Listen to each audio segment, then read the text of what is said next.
Bienvenidos a nuestra tercera clase sobre predicación. En esta clase vamos a continuar aprendiendo a cómo predicar por todos aquellos que tengan el llamado a la predicación o les gustaría conocer más cómo los pastores o los predicadores preparan sus sermones. En esta clase vamos a aprender a los puntos más principales o más esenciales de la hermenéutica para poder hacer una buena exégesis. Entonces, como aclaratoria, hermenéutica es el arte de interpretación y exégesis ya es en lo práctico, hacer el trabajo, hacer el desglose, hacer el trazo de los textos que vamos a interpretar. Entonces vamos a ver los principios de hermenéutica y también vamos a empezar a preparar un bosquejo. Todos los predicadores usamos, bueno, la mayoría usamos un bosquejo o una guía, la cual seguimos cuando estamos predicando. Sé que hay muy buenos predicadores que no la usan, pero la mayoría todos usamos un bosquejo. Ahora, un bosquejo no es una predicación escrita, sino que solo es la guía donde van nuestros puntos o nuestras divisiones principales de nuestra predicación completa. Entonces, ahora vamos a aprender a hacer un bosquejo, bueno, la primera parte de un bosquejo, y en la siguiente clase, el próximo lunes, vamos a continuar de terminar el bosquejo. Entonces hoy aprendemos lo que es principios de hermenéutica para hacer una buena exégesis y vamos a empezar a hacer un bosquejo aquí en clase y la próxima semana terminamos nuestro bosquejo. Bueno, vamos a la clase entonces de una vez. Entonces, exégesis es todo el trabajo que ustedes van a hacer. Prácticamente exégesis es como cortar, tijeretear, arreglar, reparar, arar, construir, desconstruir. Entonces, todo trazar la palabra, eso va a ser la exégesis.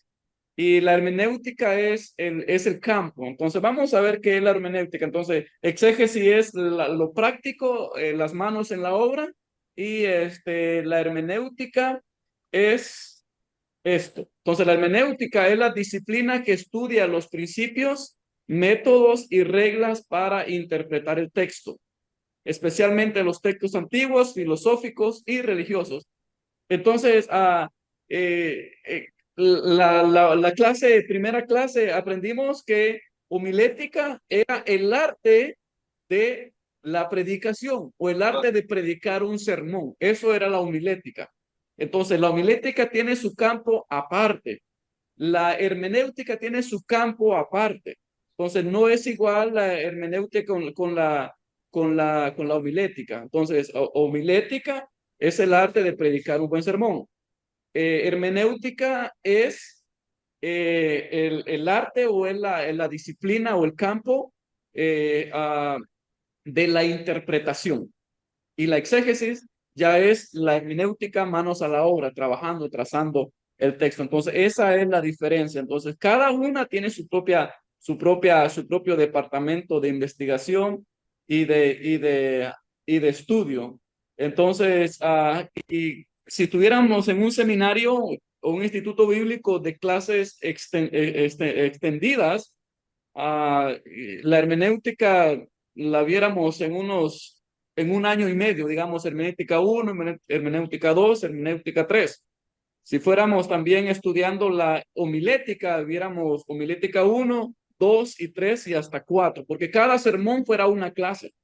Entonces, yo dedicara 4 meses, si fuera un semestre, 4 meses en solo aprender a predicar el sermón expositivo y otro semestre en aprender a predicar el sermón textual. Y así fuéramos aprendiendo los sermones.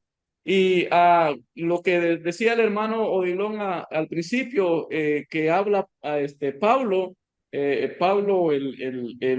Jiménez, el autor del libro que le recomendé, es porque hay otras derivaciones. Entonces está el sermón textual sintético que le llama, y está también el sermón eh, temático sintético, que ya tiene sus arreglos. Pero si nos metemos ahí, tenemos que dedicarle mucho tiempo. Entonces no vamos a meternos ahí cómo combinar sermones con otra clase de formas de predicar.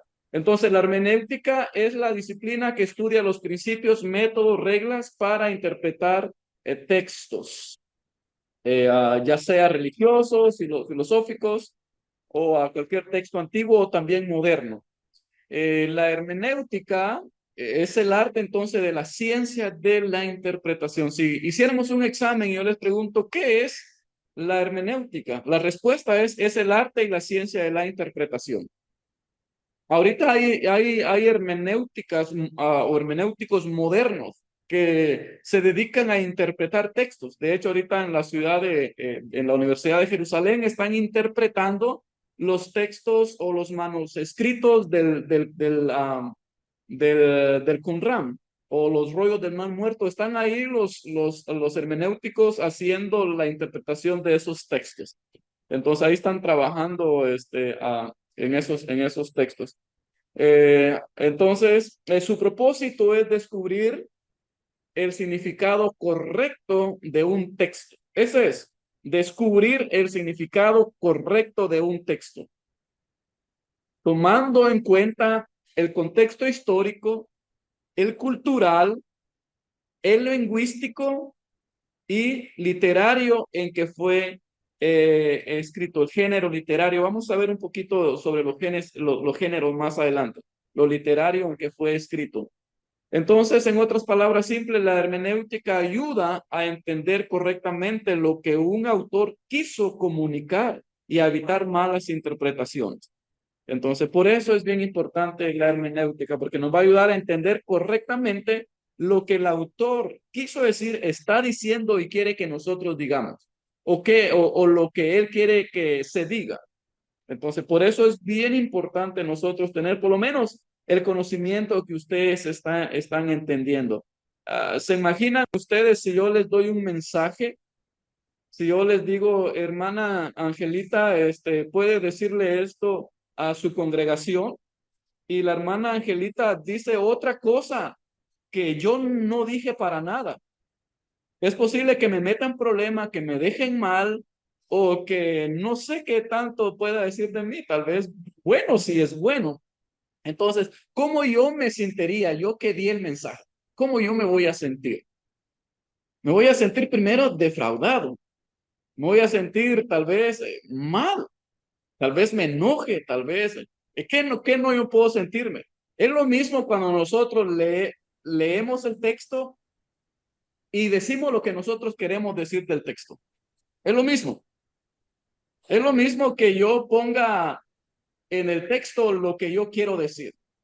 Por eso les decía la vez pasada, dejen que el texto diga lo que dice. Y esa es la primera regla de la hermenéutica. Deje que el texto diga lo que dice. Y no ponga el texto a decirle lo que usted quiere que diga. No ponga el texto a ponerle palabras que usted quiere. Texto, dime esto. Esto quiero que diga. No. Y este es el problema con con la predicación temática. Es la más fácil, pero es la que puede llevarnos a malinterpretar y mal aplicar las escrituras. ¿Por qué? Porque, porque yo voy a usar tal vez el texto a mi conveniencia, porque voy a estirar el texto y voy a ponerlo en aprietos y voy a decir que me sustente lo que ni siquiera está diciendo el texto. Entonces, eso es lo delicado del sermón temático. Por eso hay que buscar los textos acertados. Y si no hay un texto que soporte lo que yo quiero enseñar, ¿para qué lo voy a enseñar? O lo enseño de otra manera, pero no de la manera que yo quiero. Entonces, ese es un consejo de la hermenéutica. Muy bien, el propósito de la hermenéutica. ¿Cuál es el propósito? En el contexto bíblico, que el texto vuelva a hablar. Ese es el propósito. ¿Cuál es el propósito de la hermenéutica? Aquí. ¿Están ustedes aquí en la clase? ¿Cuál es el propósito de la hermenéutica? Sí, pastor, que el texto vuelva a hablar por sí mismo. Que el texto vuelva a hablar.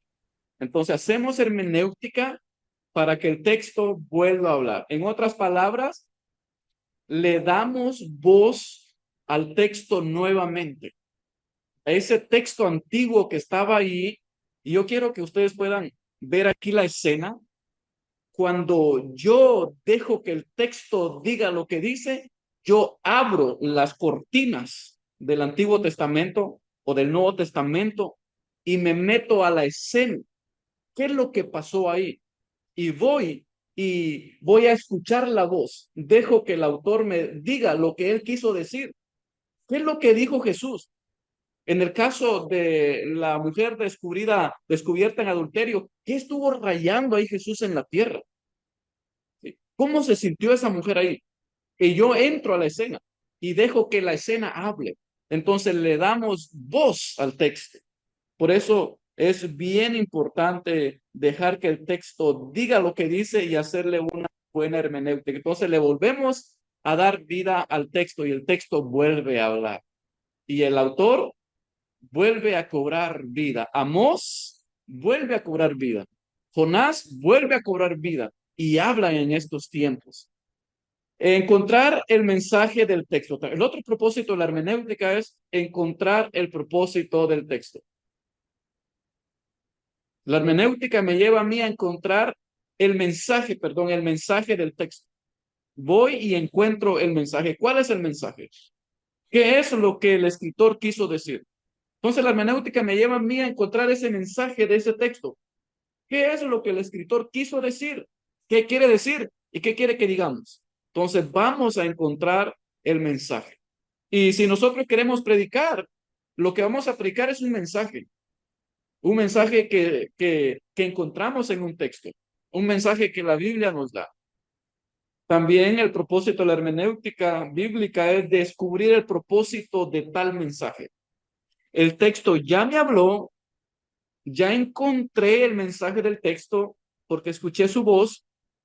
Ahora descubro el propósito de ese mensaje. ¿Cuál es el propósito del mensaje?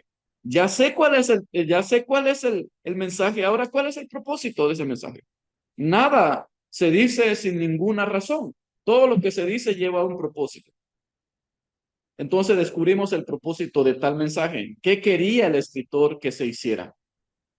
Entonces, el propósito es, ¿qué quería el escritor que se hiciera? ¿Qué es lo que quería? Nada más lo dijo, así por decirlo, no tenía nada que hacer. ¿O qué quería que se hiciera? ¿Qué hizo el pueblo cuando recibió el propósito de ese mensaje? La aplicación ya es trabajo de la homilética. Entonces, no vamos aquí a meternos a la aplicación lo vamos a ver. Entonces, la hermenéutica me lleva a estos pasos, darle voz al texto, encontrar el mensaje del texto y el propósito del texto. La hermenéutica no me lleva a mí a aplicación. La hermenéutica no nos da aplicación. Solo nos muestra, nos dice, nos habla, encontramos. Entonces damos voz, encontramos el mensaje y encontramos el propósito del mensaje. Hasta ahí se terminó la función de la hermenéutica. De ahí para adelante ya no me sirve. Ahí se abre el puente para la homilética. Y la homilética ella es la aplicación. ¿Cómo yo voy a aplicar esa voz que escuché, ese mensaje que encontré, el propósito del mensaje? ¿Cómo yo lo voy a aplicar? Ahí ya la hermenéutica suelta y lo agarra la homilética. Y ahí es el arte de la predicación. ¿Comentarios hasta aquí? ¿Estamos bien? Todos los veo asustados. Nunca habían estado en una clase de hermenéutica. Muy bien. No, Es no, sí, pastor. Yo quiero comentar, sí había tenido una clase de una materia de hermenéutica.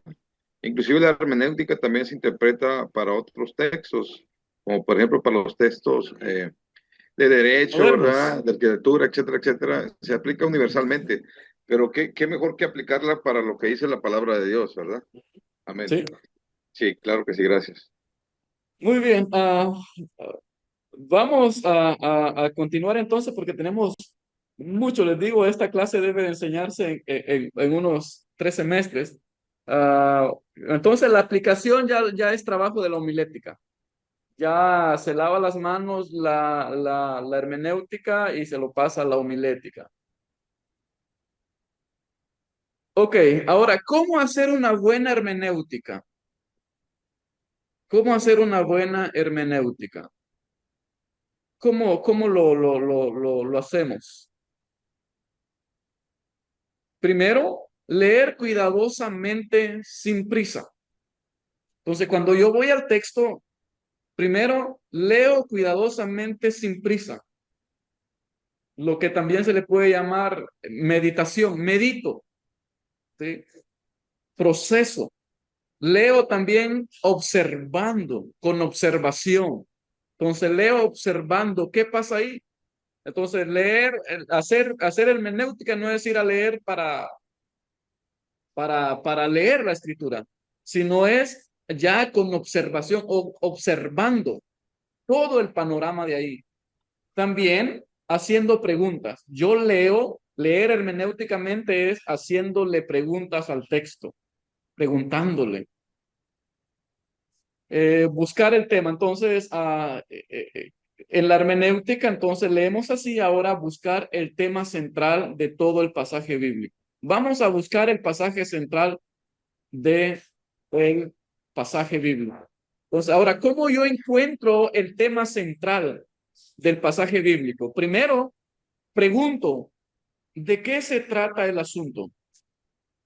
¿De qué se trata el asunto? Yo pregunto, ¿de qué se trata el asunto? Y veo, me contesto esa pregunta. Si yo no puedo contestarme esa pregunta, yo no puedo avanzar haciendo exégesis. No puedo.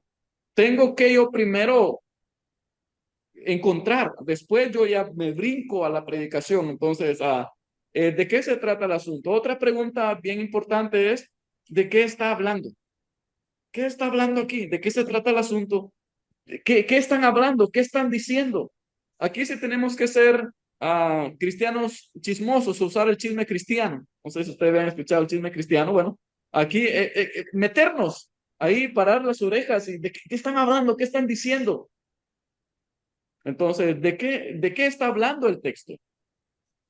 Eso nos ayuda a encontrar el tema central del pasaje, del texto. Eh, ¿Puedo expresar el tema en una sola frase? ¿Puedo expresarlo en una sola frase? Si yo ya puedo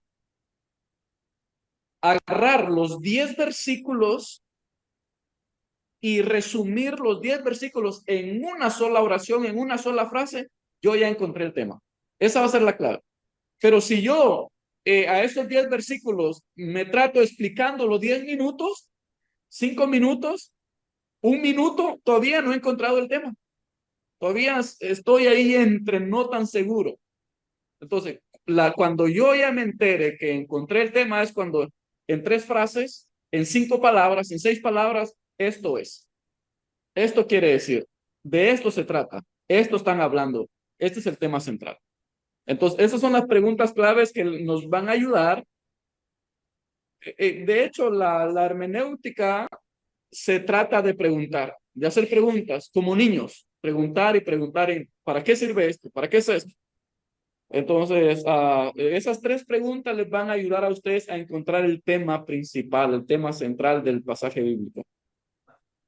También, escuchar cuál es el mensaje de Dios ahí.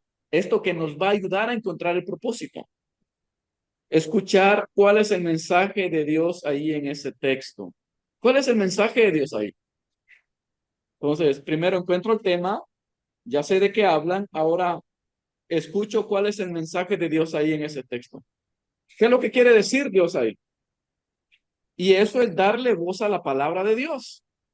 Ahí nosotros le damos voz a la palabra de Dios y la palabra del Señor empieza a hablar, cobra vida y escuchamos nuevamente la palabra del Señor. Entonces, escuchar el mensaje de Dios ahí en ese texto. ¿Cuál es el mensaje? La otra pregunta, ¿cuál es el mensaje que el autor está dando? Pregúntense cuando estén ahí.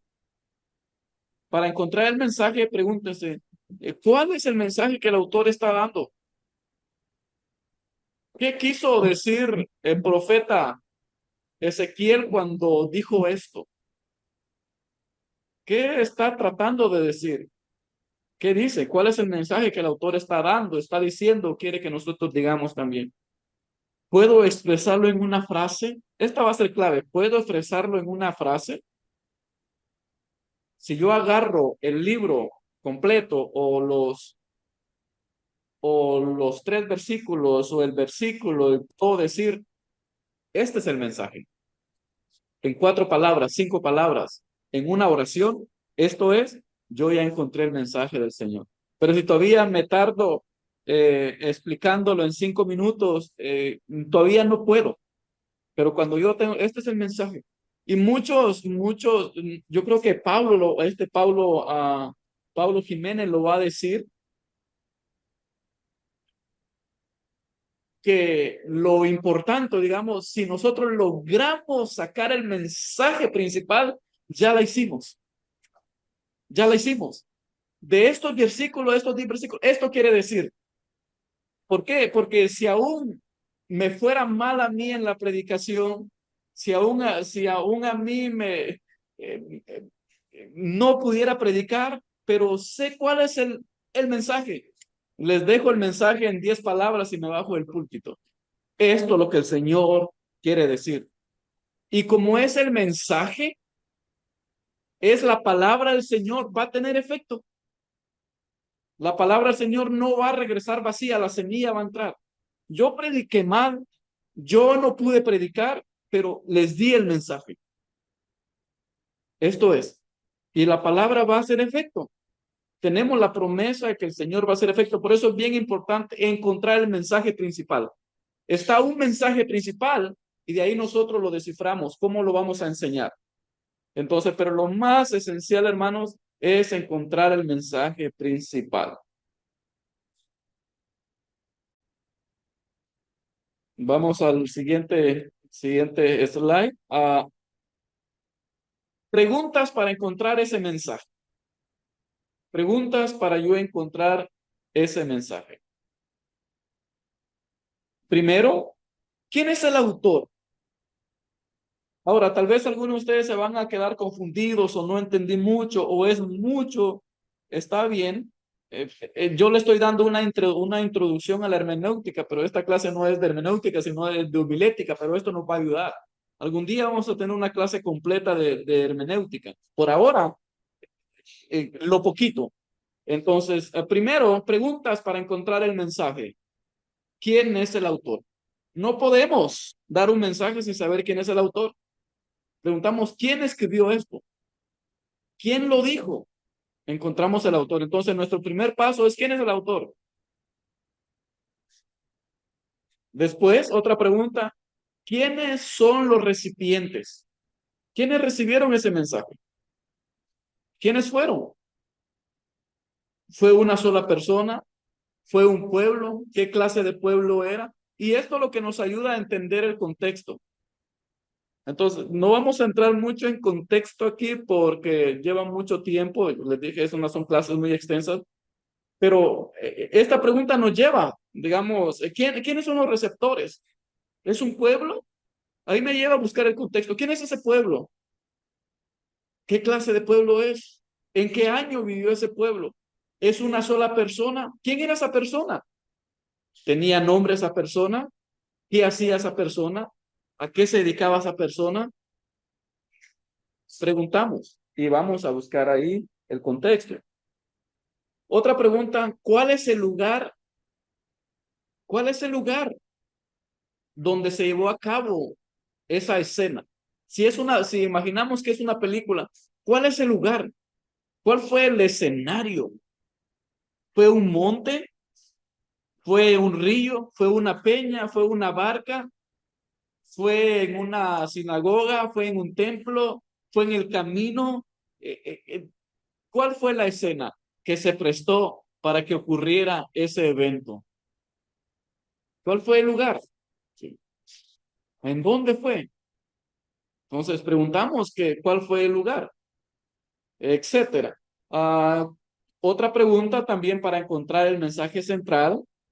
¿Cuántos son los personajes que forman parte de esa escena? ¿Cuántos son los personajes? ¿Es uno? ¿Son dos? ¿Son tres? ¿Son cuatro? ¿Son muchos? ¿Tienen nombre esos personajes? ¿Cuántos nombres se mencionan ahí? ¿Fue una mujer? ¿Fue un hombre? ¿Fue un niño? ¿Fue un anciano? ¿Quiénes fueron?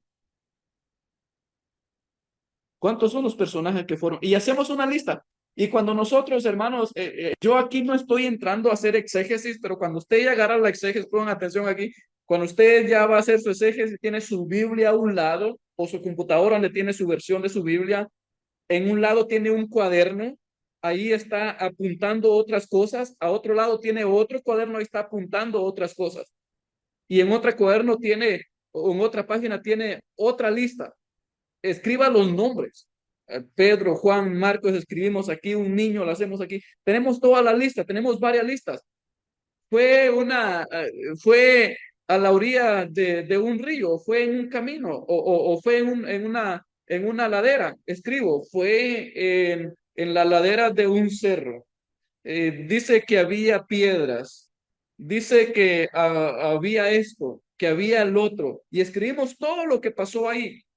Y eso cuando les dije al principio, vamos a leer el texto observando, observamos todo lo que pasó ahí. Y hay mucha, o usted puede hacer otra lista, los nombres aquí, la escena aquí en lo que estaba, qué más sucedió ahí, todo hace su lista. Mencionó otros elementos como árboles. Mencionó, aquí dice, había un árbol en la escena, el autor menciona un árbol, escribimos el árbol. ¿Tiene nombre el árbol? No tiene nombre. Ok, ¿qué árboles? Si yo quiero ir a lo más profundo, ¿qué clase de árboles se daban en ese tiempo? ¿Qué clase de árboles se daban en esa época? ¿Daba frutos en esa época? ¿No daba frutos? Y yo me voy a esa escena. Oh, menciona un animal. ¿Qué clase de animales? Escribimos ahí. Sí, entonces hacemos una lista para cada cosa, dividimos todo y hacemos una lista, una pared llena de lista, donde tenemos todo. Al final nosotros vemos, tengo esto, tengo esto, tengo esto. Cuando usted se dio cuenta, usted conoce el pasaje, no hay otro que lo conozca como usted. Si alguien está predicando, dice, no, eso no estaba ahí, pero sí había esto, pero sí había el otro. Estamos haciendo una buena exégesis. Entonces, cuando usted vaya y este es mi consejo, cuando usted vaya a hacer su exégesis, tenga a un lado su Biblia, a otro lado tenga un cuaderno o tenga un cuaderno con varias páginas, en un lado una lista, en otro lado otra lista y así. Y así usted va a empaparse, conocer bien la escena y va a entrar a la escena y usted se va a imaginar lo que algunos que ya les contesté sus tareas, les dije, le damos imaginación, revivimos la escena, ¿sí? Vivificamos la escena otra vez, hacemos que la película vuelva a proyectarse otra vez. Esa cinta que estaba ahí, la traemos otra vez y volvemos a ver la escena. ¿Se imaginan ustedes viendo? Yo sé que ahorita ustedes se van a ir a ver a la película que vieron, pero ¿se imaginan ustedes ver su propia película? No la película de Mel Gibson, sino la propia de ustedes, de la escena de la mujer que fue encontrada en adulterio, que se vuelva a pasar ahí. No la que los productores, porque los productores van y buscan lo que pueden vender o lo que la gente le va a gustar, pero ustedes mismos van ahí y pasan otra vuelta, la película. Eso es maravilloso. Y eso es, y cuando ustedes, hermanos, logran hacer eso, van a decir como el rey David, que es una delicia la escritura, que es una delicia el texto. Y dice, y medita en la ley, en la Torá, y en lo que David meditaba en el Salmo 1 en la Torá, los escritos que se le atribuyen a Moisés, y meditaba ahí. Ahora yo me pregunto, ¿meditaría el rey David en el libro de números? Porque el libro de números es complicado hasta leer, pero si le hace una exégesis así, podemos, como el rey David, deleitarnos hasta en los números. Nos deleitamos, ¿sí? Y se convierte la palabra como miel a nuestro paladar. Entonces nosotros vamos a amar lo que sucedió ahí. También tienen nombre los personajes. Hacemos la lista de los nombres de los personajes.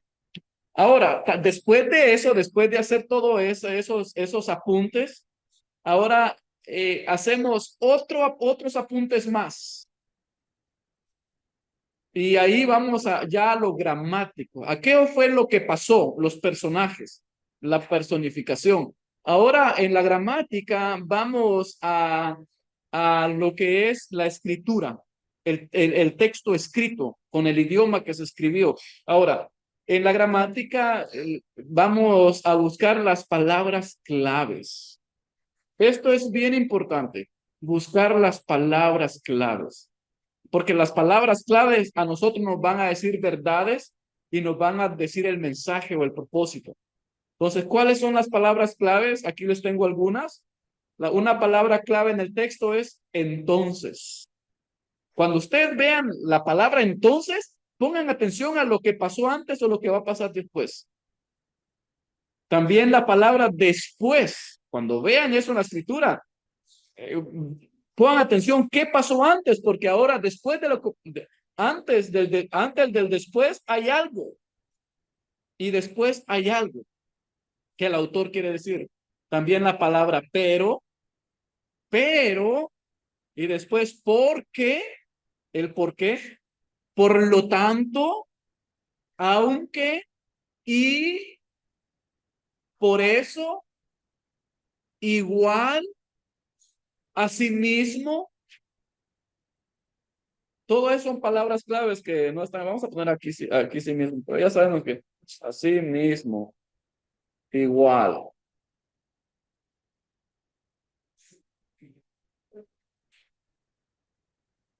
Igual.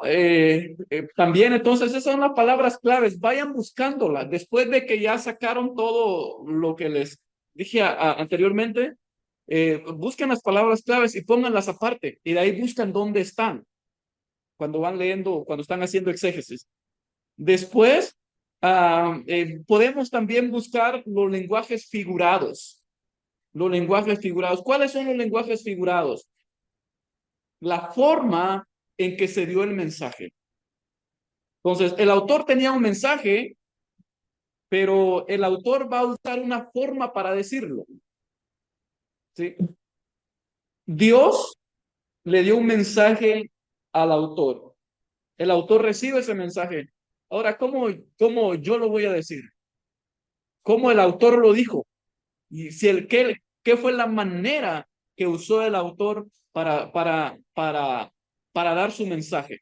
¿Lo dio nada más así o usó otras maneras? Y las maneras que los autores usaron, se llaman lenguajes figurados. Entonces, la Biblia está llena de lenguajes figurados, sobre todo el Nuevo Testamento. El Antiguo Testamento, los profetas tardíos ya empiezan a usar lenguajes figurados. Los profetas más de antaño no usaron mucho lenguaje figurado, pero ya los que fueron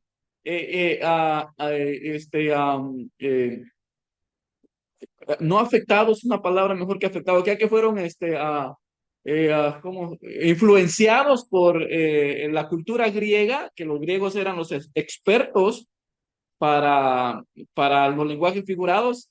Los que fueron ya influenciados empezaron ya a usar esa manera de dar el mensaje. Entonces, el lenguaje figurado es la forma. Y entre el lenguaje figurado está la metáfora. Entonces, la metáfora es un lenguaje, es otra, la metáfora. Entonces, ¿qué es la metáfora? La metáfora es un lenguaje figurado, un lenguaje literario que se llama. Entonces, ¿qué es la metáfora? La metáfora es otra forma poética de decir o enseñar una verdad espiritual o moral. Entonces, es una figura literaria que compara dos cosas diferentes, pero que tienen alguna semejanza o algo similar. Por ejemplo, tus ojos son dos luceros. No significa que literalmente los ojos sean estrellas, sino que los ojos brillan como una estrella. Entonces, ven lo poético ahí, ven, entonces, no está hablando literalmente. Por ejemplo, si lo comparamos con una enseñanza bíblica de Cristo, Cristo dijo, yo soy la vid verdadera y mi padre es el labrador. Literalmente, Cristo no era una vid o no era una cepa de un árbol, sino que Jesús estaba usando esa metáfora para enseñar que Él es la vida espiritual, o en Él está la vida espiritual. Entonces, otro ejemplo pudiera ser también yo soy el camino. Jesús no es un camino literal, pero espiritualmente es un camino de acceso al Padre. Entonces, cuando nosotros vemos una metáfora en la Biblia, tenemos que buscar la enseñanza espiritual, porque es una forma poética de enseñar una verdad. Entonces, no es literal, sino que tiene una semejanza. Entonces, nosotros vemos una metáfora y la estudiamos. ¿Qué es la vid verdadera? Estudiamos qué es la vid. Entonces estudiamos qué es la vid, qué significa, qué hace. Entonces, esa es la enseñanza que nosotros vamos a aplicar a nuestras vidas o vamos a ver. También, yo soy la puerta. Jesús no es una puerta literal, pero él hace la función que hace una puerta en lo espiritual. Entonces dice, yo soy la puerta, no es una puerta que se abre literalmente, sino que Jesús dice que él es la puerta espiritual. Entonces vamos a ver la función, ¿qué es lo que hace la puerta? ¿Qué funciones hace la puerta? Cierra, abre, no deja entrar, deja entrar. Entonces vemos la función de la puerta. Entonces nosotros buscamos la función del objeto que se compara. Ahora, la parábola, la parábola es un relato o historia breve que transmite una enseñanza espiritual o moral usando ejemplos cotidianos. Es decir, una historia, no necesariamente una historia real, sino pues una historia ficticia, una historia que se relata o se inventa para enseñar una verdad espiritual o moral. Entonces, la historia no necesariamente, en el caso de una parábola, la historia de una parábola no necesariamente quiere decir que eso sucedió, sino que se redacta como ejemplos reales o imaginarios para enseñar esa verdad.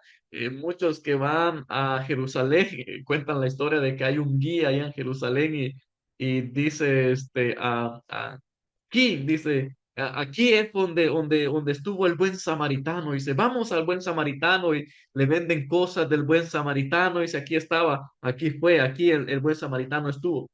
Y cuando no conocemos estos lenguajes figurados, podemos pensar, oh, sí, cierto, aquí estuvo el buen samaritano, aquí se sentó él, aquí lo atendieron.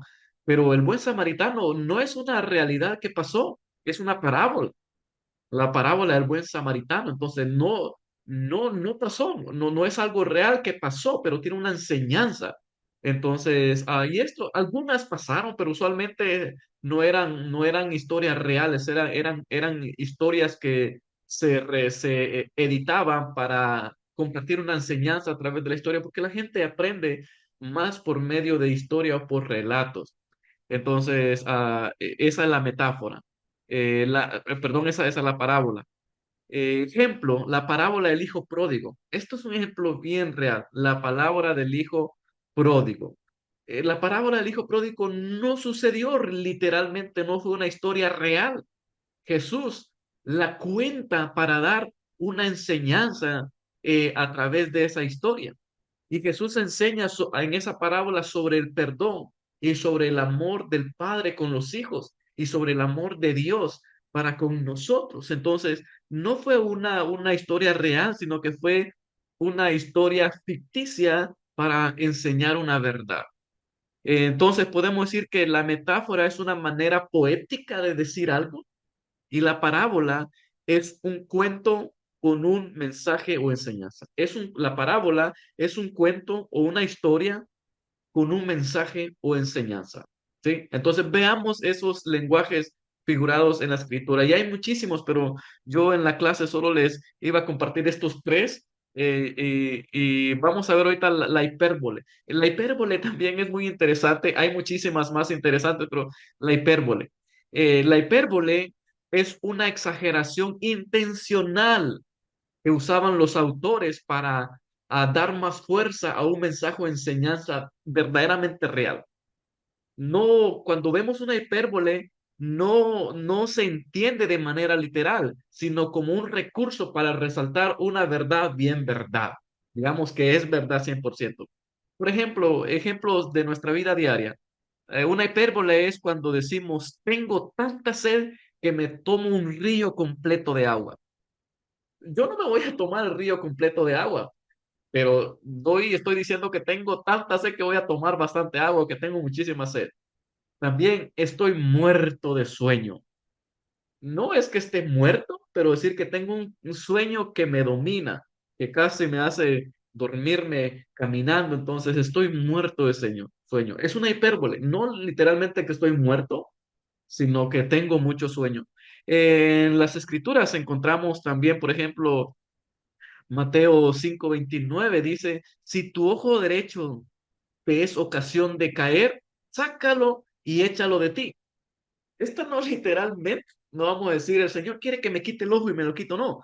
Es algo que nosotros tenemos que quitar lo que nos hace efecto en nuestras vidas, lo que lo que nos está deteniendo, el pecado, cualquier otra cosa que nos haga caer en pecado, tenemos que quitarlo. Ese es el mensaje. Entonces, si tu ojo derecho te es ocasión de caer, sácalo y échalo de ti. No es que literalmente lo vamos a sacar.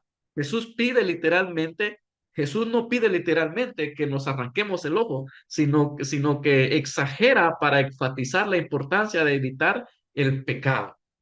En Juan 21:25 también dice, hay también muchas otras cosas que hizo Jesús, las cuales, si se escribieran una por una, pienso que ni aún en el mundo caberían todos los libros. Digamos, en otra versión dice, Jesús hizo tantos otros milagros más que si los escribiéramos no caberían en todos los libros del mundo. No quiere decir de que nunca se va a terminar de escribir porque el mundo es grandísimo y pueden caer muchos libros.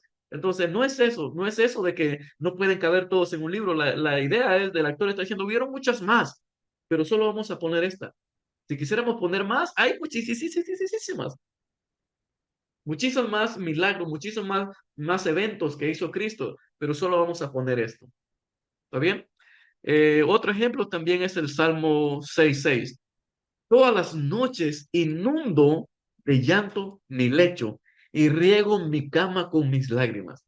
Literalmente nunca vamos a inundar nuestra cama con aguas de nuestro llanto, ni vamos a regar nuestras camas de lágrimas que estamos en la noche, tal vez tenemos una preocupación, no estamos pasando por algo difícil y lloramos tanto que hicimos un río en nuestra cama y nos mecemos en la cama de pura lágrimas. Si alguien llega a ver y dice, ¿y qué es esto? No, pues lloré tanto que hice un río. No va a pensar eso, no tenemos toda esa agua para hacerlo, pero el salmista está usando una exageración para mostrar que las obras, no, el salmista está usando la hipérbole para expresar su profundo dolor, que literalmente ahoga su alma. Entonces, esa es una expresión, literalmente estoy bien dolido y ahoga mi alma, me estoy ahogando por dentro. Este dolor es tan fuerte que ah, que lloro tanto o sufro tanto o me duele mucho, entonces todas las noches inundo de llanto mi cama, riego mi cama con lágrimas. Entonces, estos son hipérboles, son exageraciones para demostrar una verdad muy profunda. ¿Estamos bien? Entonces, eso es la parábola, la metáfora y la hipérbole. Y como les dije, hay muchos lenguajes literarios en la Biblia, pero ya van a tener la oportunidad de tener una clase de hermenéutica donde van a ver todos esos lenguajes literarios. Continuamos entonces. ¿Para qué me sirve un lenguaje figurado? Para poder entenderlo. Por ejemplo, si yo soy comparado con una puerta, entonces tengo que ver qué función hace la puerta. ¿Cuál es la función que hace? Si a mí me es, si yo estoy usando la metáfora de que yo soy una oveja, ¿qué función hace la oveja? Entonces, la metáfora a mí me ayuda a entender el mensaje. Entonces, ¿qué es una oveja? ¿qué hace la oveja?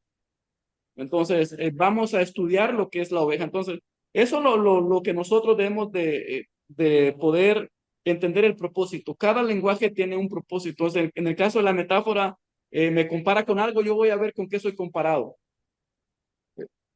Entonces, las palabras repetidas. Entonces, buscamos las palabras repetidas. Vea cuántas veces se repite una palabra. Entonces, usted hace otra lista aparte, ya tiene todas sus listas, hace otra lista aparte y vea, esta palabra se repite 5 veces, esta se repite 3 veces y póngalas ahí. Después averigua por qué está repitiendo tanto. ¿Cuál es el propósito? Entonces, busca las palabras repetidas. Vamos ya a salir de ahí prontamente y vamos a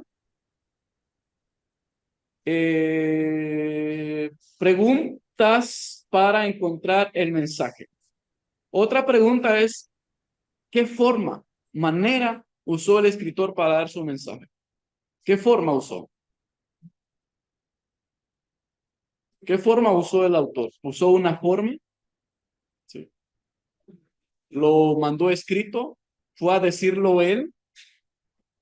¿Usó un ejemplo? ¿Qué ejemplo usó?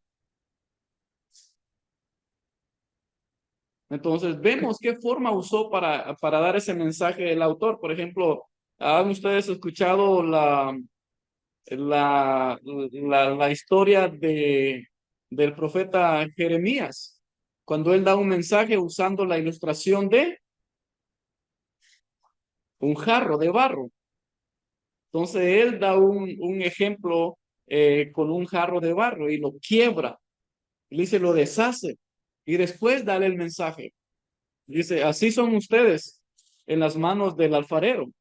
Entonces Dios es el alfarero, nosotros somos los barros y Él nos quiebra y nos vuelve a hacer de nuevo. Y si acaso no puedo hacerlos de nuevo, Israel, también ustedes si quieren buscan después, Ezequiel era muy tremendo. Ezequiel una vez se puso una, una de esas cosas de los bueyes. Se puso una cosa de los bueyes encima y se fue por toda la ciudad anunciando. El yugo, gracias, se puso el yugo y se fue por toda la ciudad anunciando. Y de último dice, y así el Señor les va a quebrar el yugo. Entonces usó ese ejemplo. Entonces vemos qué ejemplo usaron. En el Antiguo Testamento a mí me da risa también un profeta que no era los apóstoles, un profeta desconocido que le aparece al apóstol Pablo cuando Pablo iba para Jerusalén. Y el profeta no, al principio no dice nada, sino que se amarra con un cinto y no recuerdo qué más hace y así está dando su mensaje. ¿Cómo se llama? Ágamo. Bueno, mi mamá recuerda que se llamaba Ágamo este profeta. Ágabo. Y de ahí le dice Pablo, así vas a ser encadenado.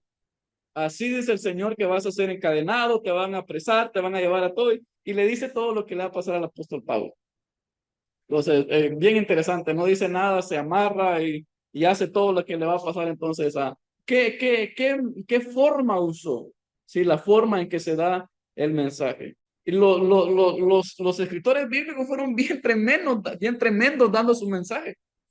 No fueron cualquier persona, fueron increíblemente, usaron la herramienta, usaron lo que tenían para poder dar sus mensajes.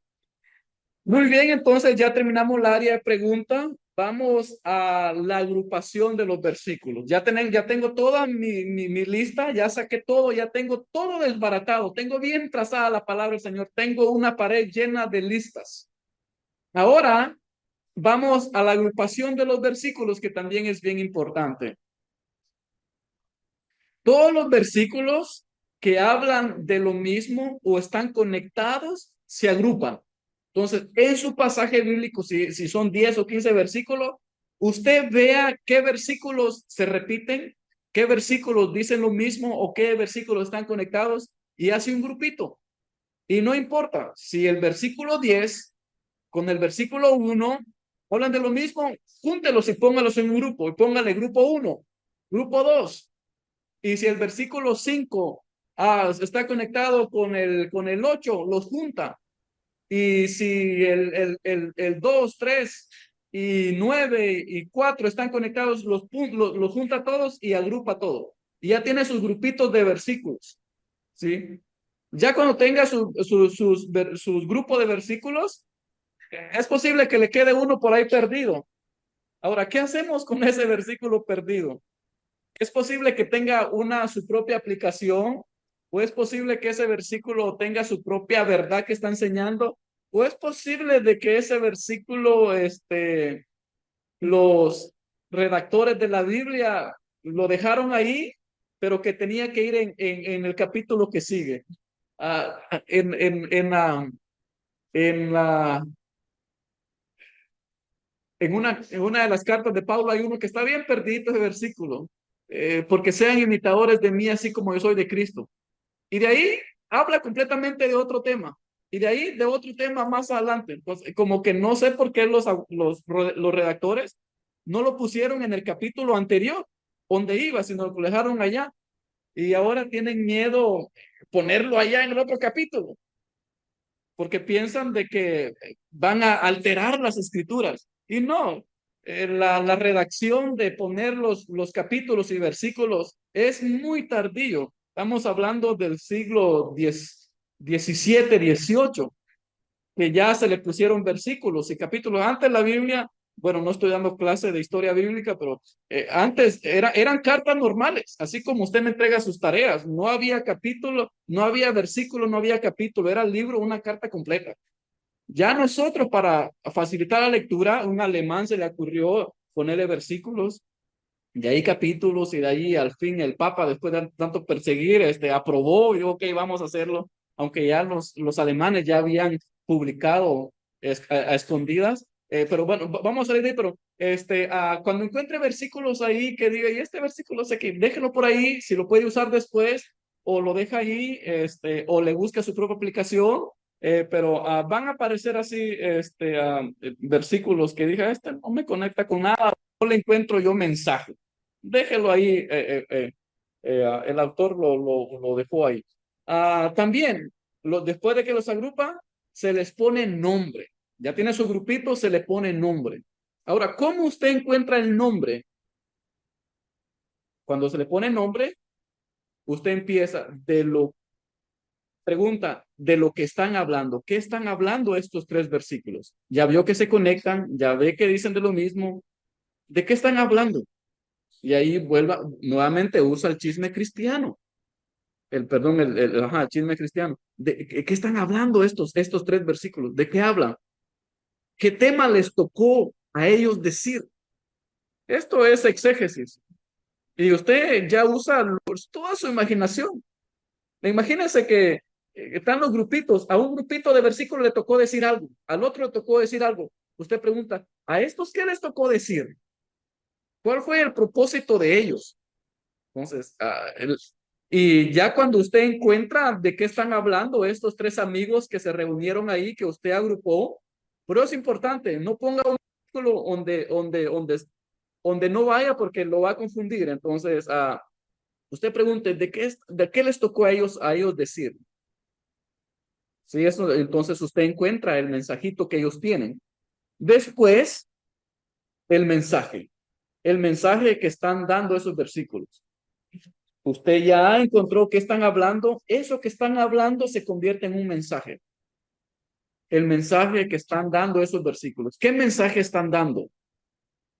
Y ese mensaje que esos versículos están dando es la verdad de la palabra del Señor, es el principio bíblico, es el consejo de la palabra del Señor, es el ejemplo bíblico que Dios quiere que enseñemos.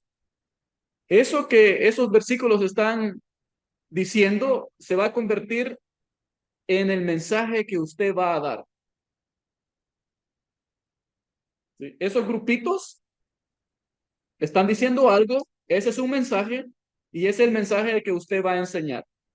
Y ese mensaje que ellos están dando, usted le va a llamar como esta es la verdad de la palabra del Señor. Esta es la verdad bíblica que yo voy a enseñar. También, este es el principio bíblico, es el principio bíblico que Dios quiere que yo enseñe. Le puede decir también ese mensaje, este es el consejo de la palabra del Señor. o este es el ejemplo bíblico que Dios quiere que yo enseñe. Entonces, eso se convierte en sus verdades bíblicas que usted va a enseñar.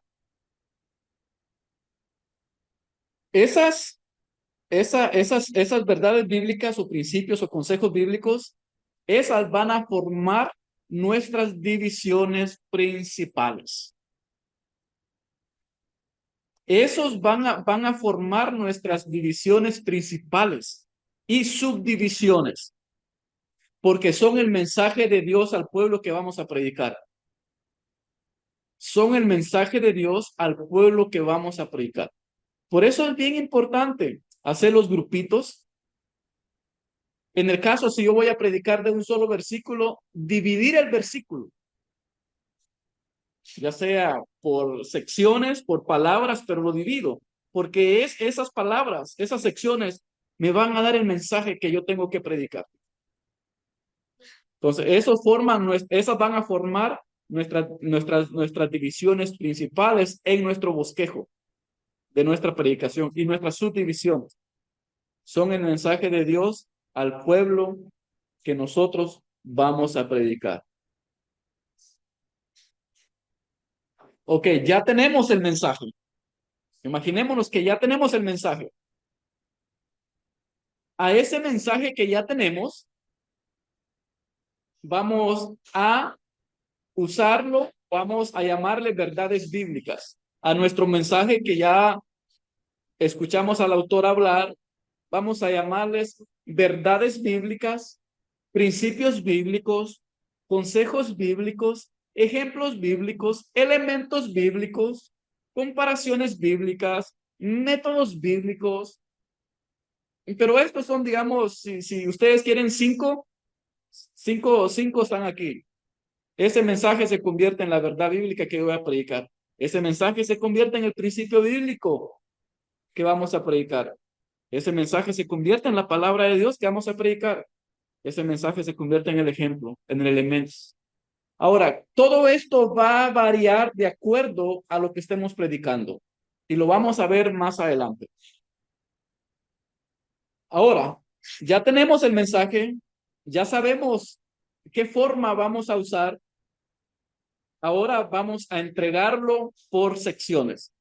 Ahora ya tengo el mensaje, ahora a mi audiencia yo se lo voy a entregar por secciones. Esas verdades bíblicas, esos principios bíblicos, yo los voy a entregar por secciones. No se lo voy a dar de un solo al pueblo, porque se lo puedo dar. Yo le puedo predicar al pueblo sin agrupaciones. Puedo aventarles la palabra, ahí está. Y créanme que la palabra del Señor va a tener su efecto. La palabra del Señor va a, a, a cumplir su cometido. No hay ningún problema. A mí cuando enseñaba, yo no he enseñado clase de predicación, pero enseñaba a corregir las predicaciones. Una hermana después se puso a llorar porque yo le corregí. Yo he sido muy duro, sobre todo cuando es la palabra del Señor, yo soy muy duro, porque yo siento una gran responsabilidad, porque la palabra es como espada de doble filo. La palabra puede destruir o puede dar vida. Y además de eso, la palabra del Señor es la palabra santa de Dios, es palabra sagrada, no es cualquier cosa. Entonces, para mí es bien delicado. Entonces, yo, cuando he dado clase y me toca, soy bien fuerte. Y una vez, en una ocasión, una hermana se puso a llorar después. Pero yo antes yo he sido sincera con ella, le dije, usted puede predicar un mensaje teológicamente bien, se van a salvar almas, van a ser restaurados, aunque usted no predicó bien. ¿Por qué es eso? Porque les dije al principio, porque usted ya conoció bien el mensaje, ya su mensaje lo tiene, usted lo dio. Tal vez predicó mal técnicamente, pero la palabra del Señor va a tener efecto. Entonces, en el caso de ustedes, puede que aprendan lo técnico, pero pueda que no lo manejen bien. Entonces, pero si conocen el mensaje, ustedes lo van a dar y la palabra del Señor va a hacer efecto. ¿A qué iba con esto? Es de que yo puedo aventarles toda la palabra del Señor y los hermanos van a aprender una ensalada. Van a aprender aquí, van a hacer allá y los hermanos se van a ir bendecidos. Van a crecer tal vez más despacio, no tan acertados, pero van a crecer. Sí. Ahora, pero ¿qué les parece si yo ordeno el mensaje y se los doy ordenadamente? Los hermanos van a aprender más, van a entender más las escrituras, van a tener mejores aplicaciones a su vida diaria que todo el mensaje revuelto. Entonces, por eso es bien importante la agrupación y las divisiones nos ayudan a agrupar las verdades bíblicas. Entonces, yo ya tengo divido mis verdades.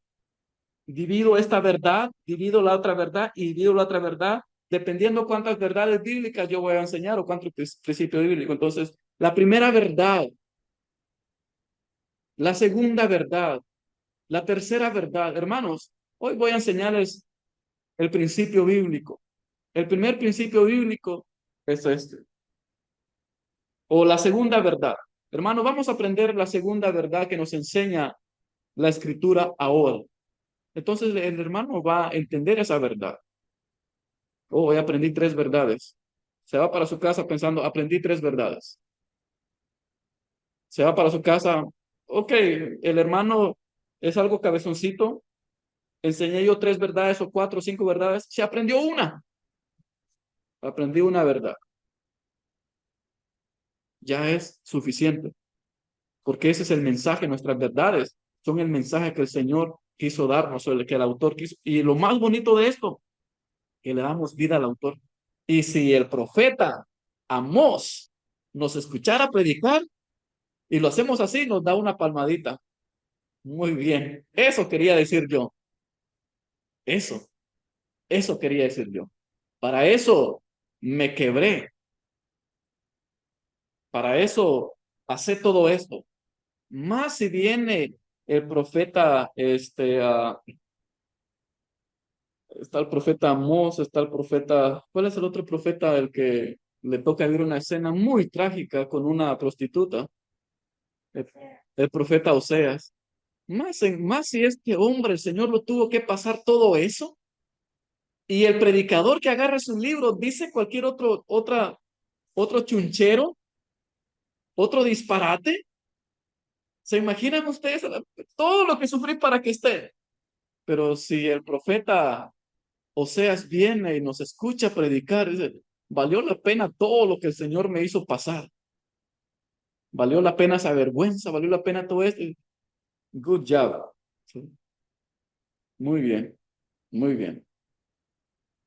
Por eso tiene razón el apóstol Pablo cuando dice, procuren presentarse como obreros aprobados, que trazan bien la palabra de verdad. Y ustedes son obreros que están aquí aprendiendo a trazar la palabra del Señor. Ok, ya vimos un poco sobre cómo hacer una exégesis. Vimos cómo hacer una exégesis en una hora. Entonces, les deseo buena suerte. ¿Cómo hacer exégesis? Vamos a tratar de hacer... yo voy a agarrar un pasaje bíblico y voy a hacer el exégesis. Vamos a hacer el exégesis juntos y vamos a ver cómo podemos así aprender más en la práctica. Entonces, lo hacemos la otra semana. Pero antes de entrar al exégesis, me gustaría ver el otro punto ya lo que es homilética. Entonces, lo que es homilética, ah, vamos ahora a ver a dónde vamos. Ok, ¿cuál es el propósito de hacer el exégesis de un pasaje? Sabemos que es predicar. Ahora, ¿cómo vamos a predicar? Vamos a hacer entonces el, am, el bosquejo. Es bien importante tener un bosquejo este, ah, para poder predicar ordenadamente. Entonces, va a ser muy importante eh, tener un bosquejo. ¿Qué es un bosquejo? Un bosquejo es una guía, es la guía de nuestra predicación. En inglés creo que se llama outline. Entonces, la homilética, el trabajo de la homilética es todo lo técnico, prácticamente, todo lo técnico. Su trabajo es cómo entregar al pueblo el mensaje. Digamos, en la exégesis descubrimos el mensaje. En la homilética eh, aprendemos cómo entregar al pueblo de Dios ese mensaje. ¿De qué manera? Eh, la exégesis es en lo secreto, la homilética es en lo público. ¿Cuánto tiempo nosotros dedicamos en lo secreto? ¿Cuánto tiempo así nos va a ir en lo público? La preparación adecuada. La homilética se encarga de la preparación adecuada, tanto la preparación espiritual, la preparación académica teológica. Ustedes están aquí ahorita en lo que es un poco de académico teológico, un poquito, y la técnica, cómo hacerlo, y lo práctico. Entonces, espiritual, académico, técnica y práctica. Eso se encarga la homilética. Entonces, en eso, en las técnicas, está el bosquejo del sermón. Ok, yo ya tengo el mensaje, ahora tengo que poner todo en orden y voy a entonces a predicarlo, pero necesito una guía por si yo no tengo buena memoria o para eh, llevar todo en orden. Entonces, el bosquejo nos ayuda a llevar un orden. Ahora, que quede bien claro. El bosquejo no es la predicación, no es la predicación. El bosquejo es la guía para nosotros, es la guía para el predicador, son sus notas ordenadas. Los oyentes, tal vez algunos ni siquiera van a saber qué es un bosquejo. Solo usted sabe que existe un bosquejo. Los oyentes nunca van a saber qué es exégesis o hermenéutica o homilética. Nunca van a saber. Solo usted sabe qué es. Entonces, el bosquejo son sus notas privadas de usted, las que usted lleva con usted, su guía. Entonces, ese es el bosquejo, no es la predicación. Muchos predican, su bosquejo lo convierten en la predicación. Y lo que llevan con ellos a predicar al púlpito o a la reunión donde van, no llevan un bosquejo, llevan su predicación. Y la tienen toda ahí. Y la leen. La hacen leída, a veces la dejan un poco y vuelven a leerla. Muchos se acostumbran a predicar así, está bien, es una forma de predicar. Tal vez su memoria no es tan desarrollada o le falta práctica a desarrollar su memoria o se le hace más fácil. Lo hace, es aceptable, está bien, tiene el mensaje, lo más importante, pero lo hace y escriben su predicación y la predican. Hay quienes escriben su predicación y la usan para vistazos. Están en el púlpito, están predicando y la voltean a ver.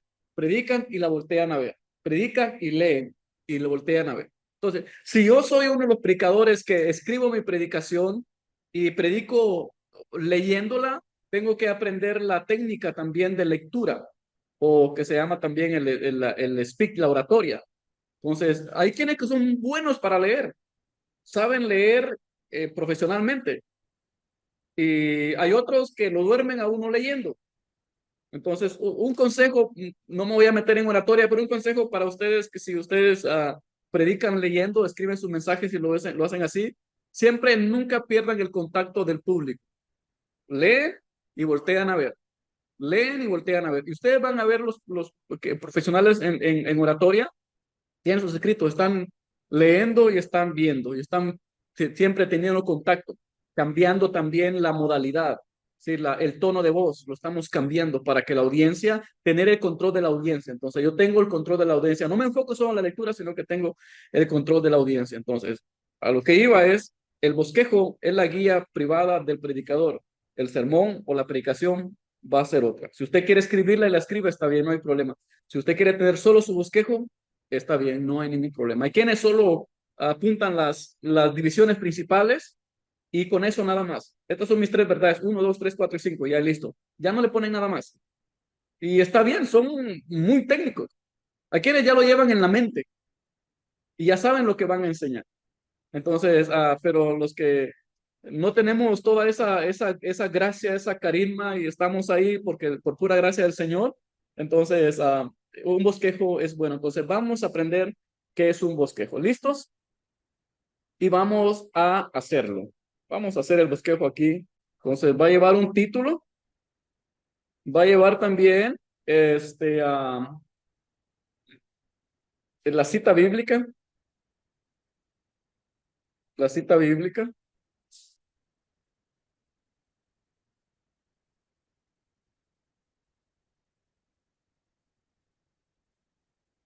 La cita bíblica.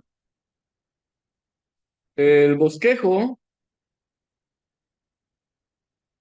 va a llevar el tema. Tema. Esto lo vamos a hacer más pequeño. Vamos a hacer aquí, cita bíblica.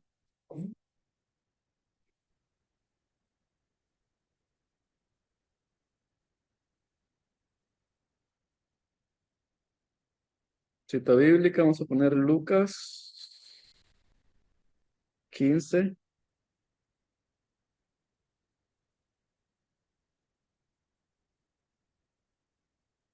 1 al 7. Está mi cita bíblica. Y aquí está el tema. Tenemos el tema.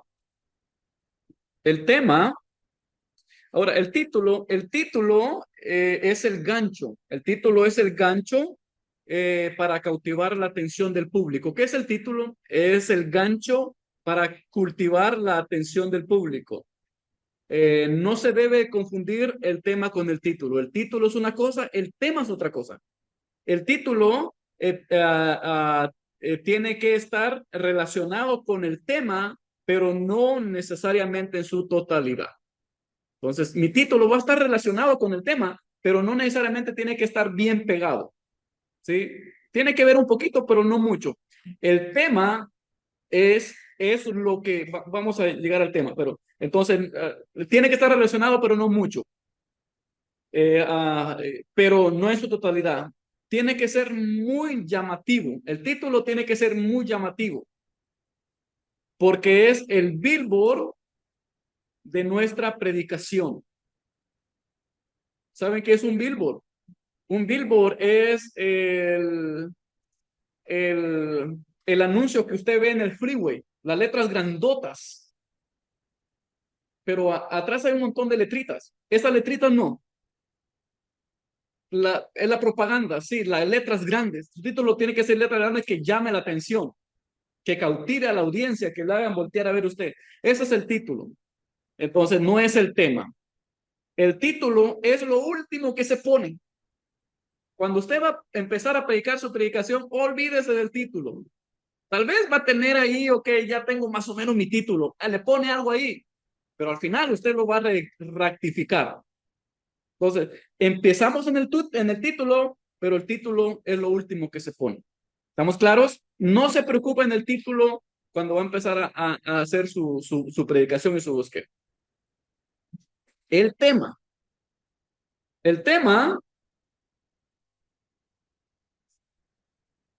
el tema es el cuadro completo de lo que se trata el asunto. Ese es el tema. Entonces, el tema es el cuadro completo de lo que se trata el asunto. No es el título, sino el problema o el asunto que ocurre en esa escena. Ese es el tema. Es el problema, el asunto o lo que está ocurriendo en esa escena. De lo que está hablando. ¿De qué se trata? Entonces yo agarro los 10 versículos bíblicos y en una frase le digo, de esto se trata. Esto está hablando. Ese va a ser el tema. De lo que está hablando, lo que está solucionando, lo que está pasando. El tema es lo primero que se pone. A diferencia del título, el tema es lo primero que se pone. Porque yo no puedo continuar si no sé de qué se trata, de qué está hablando. Entonces, lo primero que vamos a buscar en nuestro texto es el tema. ¿Y el tema qué es? De lo que se trata, el asunto. ¿Estamos claros con el tema? Vamos entonces, el bosquejo también va a llevar una introducción. Una pregunta, pastor. Usted dijo que el título no se comparte. ¿Y qué tal el ¿Ah? tema? Podemos decir, por ejemplo, el tema de hoy es, o hoy la prédica es, o el tema tampoco se es bueno compartirlo. Cuando usted ya está predicando, Ujú. no, sí tiene que compartirlo. Sí, usted puede compartir el título, es el primero que usted va a poner ya cuando va a predicar. Es lo último que pone cuando está usted haciendo su bosquejo. Pero cuando va a predicar es el primero, el título de ahora. O podemos empezar con el Okay. tema. El tema de esta mañana es esto. La audiencia, su iglesia sabe de qué se va a tratar. Dio el tema. Y el título usted engancha, pero el título a veces lo usan siempre se dice, se va a decir, es el gancho con que va a enganchar a las personas. Pero imagínense que el título es bien importante también porque va a llamar la atención de la gente. Si usted tiene una pantalla afuera de su iglesia, usted puede poner el título ahí. Esta semana, los perdidos fueron encontrados. ¿De quién se trata? ¿Quién estaban perdidos? Entonces la gente va a venir a ver de qué se trata. ¿Sí? En la predicación de este domingo, el título que le puse fue Modelos de Cristo en las pasarelas del mundo. Ese fue el título de mi mensaje. Modelos de Cristo en la pasarela del mundo.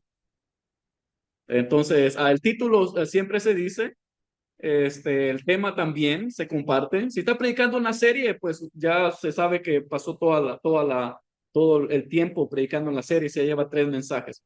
Entonces, sí se dice.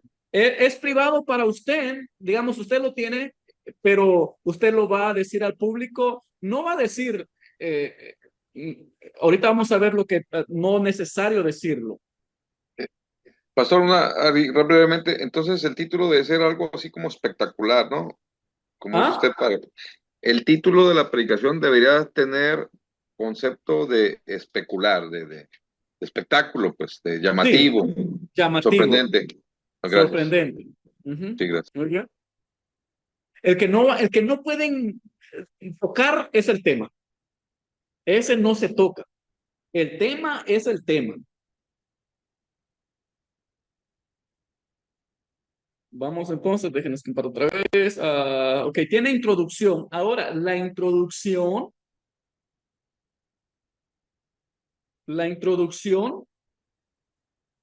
ah, algunos dicen que la introducción es lo más importante.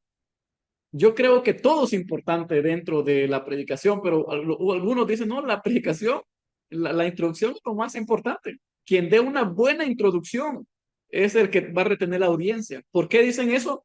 Porque la introducción es la introducción de lo que vamos a predicar, de nuestra predicación. Nosotros aquí introducimos qué vamos a predicar, de qué se va a tratar. ¿Qué queremos resolver? Introducimos toda nuestra predicación, la introducimos aquí. La introducción es de suma importancia, de igual que toda la predicación, porque de aquí depende la retención de nuestra audiencia. Ahora sí, viendo las redes sociales, son los tres segundos. Si en los 3 segundos logró retener a la audiencia, van a ver todo su video, si no le hacen flip, le pasan. Y al que sigue, el que sigue. Entonces, por eso es bien importante la introducción.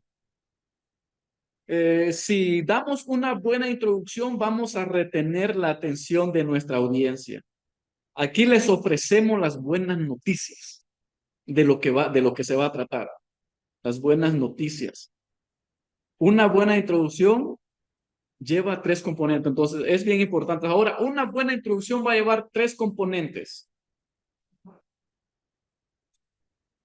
A ver si le ponemos aquí un palito. Vamos a poner aquí otro palito.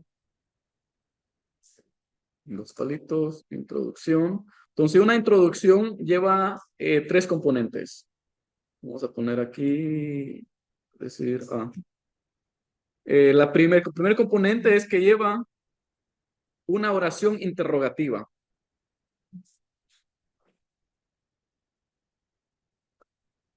Oración interrogativa. ¿Qué es la oración interrogativa? La oración interrogativa dentro de la introducción es aquí nosotros en la oración interrogativa es como el problema que nosotros queremos solucionar. Aquí nosotros damos a conocer el problema o enfrentamos el problema que hay o en otros casos la celebración que hay. Por ejemplo, también puede ser una celebración o el motivo del por qué vamos a predicar eso. Aquí nosotros damos el por qué. Aquí mostramos el pecado o mostramos la gloria. Aquí nosotros les decimos. Entonces, aquí nosotros en la oración interrogativa el problema o la celebración. Siempre es recomendable hacer una pregunta retórica. Siempre. Siempre es recomendable hacer una pregunta retórica. Una pregunta retórica es aquella que va dirigida a la conciencia. Ustedes, este, Alberto Motesi, después de último no me gustó mucho, pero antes me encantaba escucharlo. ¿Alguien ha oído a Alberto Motesi? Creo que de Santa Ana, por Anaheim, por ahí creo que está su sede. Alberto Motesi en sus reflexiones que hacía siempre hacía preguntas retóricas y eso es lo que llamaba la atención de la gente. Ese fue su éxito, las preguntas retóricas. Y nosotros en la introducción tenemos que también hacer preguntas retóricas. ¿Cuáles son las preguntas retóricas? Aquellas que la gente se contestan ellos mismos, que nosotros les damos para que ellos se contesten, porque en la predicación la gente no puede preguntar. Por eso son bien importantes. ¿Qué preguntas hago yo? Y tenemos que hacer preguntas que la gente se responda a ellas mismas, no que se queden con dudas. Las clases, las enseñanzas son donde se hacen preguntas para sacar de duda a alguien. En la predicación no se pueden dar preguntas dudosas, sino preguntas retóricas que la gente se contesta en ellos mismos. Y esa es la clave. Entonces, preguntas retóricas, es bien importante. Entonces, siempre pongan una pregunta retórica en la oración interrogativa. Yo diría no más de 3 preguntas retóricas. Una pregunta está bien, 2 preguntas está bien, 3 lo máximo. Si usted hace ya 4 preguntas, ya es mucho. Ya le dio mucha información a la gente y ya la gente se va a quedar tratando de responder sus preguntas y usted va a avanzar en la predicación y la gente todavía va a estar resolviendo sus problemas. Entonces, para que vayan con usted, mejor de una. Y ojo, cuando den la pregunta, den tiempo. Esto es técnica de predicación. Den tiempo. Den un segundo, den 2 segundos. Den la pausa. Digamos, si yo hago la pregunta, guardo calma para que la gente se responda. Y de inmediatamente yo dé la respuesta o avance a otra aplicación, otra enseñanza. Pero siempre es importante dar tiempo, ¿no? Una pregunta y da la otra, o la otra. No, no. Siempre damos ese tiempo donde el Espíritu Santo va a hablar. Ahí es cuando el Espíritu Santo entra a hacer su obra. Nosotros, usados por el Espíritu Santo, damos la pregunta retórica y de ahí damos tiempo para que el Espíritu Santo hable, redarguya, machetee o lo que tenga que hacer, sane, restaure. A veces uno está predicando y la gente le salen sus lágrimas. Ahí es el tiempo que uno va dando, si el Espíritu Santo va trabajando. Las preguntas, entonces, no más de 3, no hagan más de 3 preguntas. 1 o 2 es suficiente. 3 ya es mucho, pero 3 es lo máximo. Entonces, oraciones interrogativas retóricas. La pregunta tiene que enfrentar la situación. Entonces, cuando usted esté elaborando su bosquejo y ponga su pregunta ahí, busque una pregunta que enfrente la situación, que enfrente al individuo. ¿Por qué? ¿Por qué sigues en lo mismo? ¿Qué te impide no hacer esto? ¿Qué esto? ¿Qué el otro? ¿Qué? enfrenta. Y uno mismo, sí, ¿por qué será? ¿Por qué no puedo yo dejar de hacer esto? ¿Por qué no esto? ¿Por qué el otro? Y la gente se responde y el Espíritu Santo les ayuda a responderse. Entonces, tiene que a enfrentar la situación. O si es un mensaje de alegría, un mensaje de celebración, también una pregunta adecuada. La pregunta tiene que comprometerlos porque están relacionados con el problema de la audiencia. Entonces, la pregunta tiene que comprometerlos. Una buena pregunta es aquella que compromete la conciencia, que compromete el alma de las personas.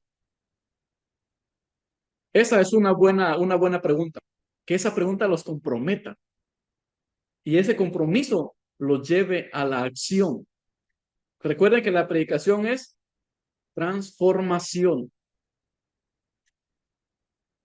Algo que pasa instantáneamente y eso es cuando lo lleva ahí el Espíritu Santo a ese cambio. Les voy a dar un ejemplo bien interesante. Voy a buscar Lucas 15. Lucas 15.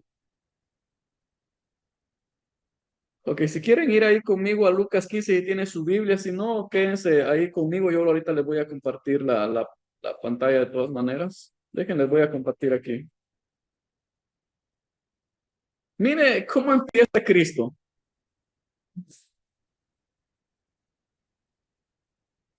Aquí está Cristo predicando o va a dar una enseñanza. Va a dar una enseñanza, pero ¿cómo es la introducción de Cristo? Dice, se acercaban a él todos los publicanos y pecadores para oírle. Y los fariseos y los escribas murmuraban diciendo, este recibe a los pecadores y come con ellos. Entonces él le refirió esta parábola diciendo, mire cómo empieza Cristo. ¿Qué hombre de ustedes, si tiene 100 ovejas y pierde una de ellas, no deja las 99 en el desierto y va tras la que se ha perdido hasta hallarla?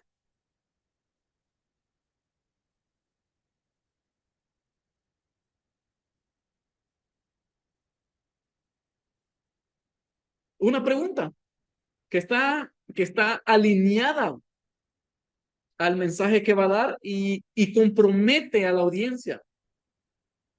Todos los que tenían ovejas ahí, se los comprometió. Todos aquellos que eran ovejeros, y el pueblo de Israel se ha considerado un pueblo ovejero, que son pastores de ovejas la mayoría, a todos los comprometió, por lo menos en su mayoría. No solo a los dueños, sino a los trabajadores, porque muchos trabajaban cuidando ovejas de los ricos. Entonces los compromete. Entonces nosotros tenemos que ser así también como Cristo, empezando con esas preguntas comprometedoras. Vamos a volver otra vez. Entonces, preguntas parecidas a esa, y ustedes tienen que elaborar, ahí es cuando viene la meditación, sus preguntas retóricas.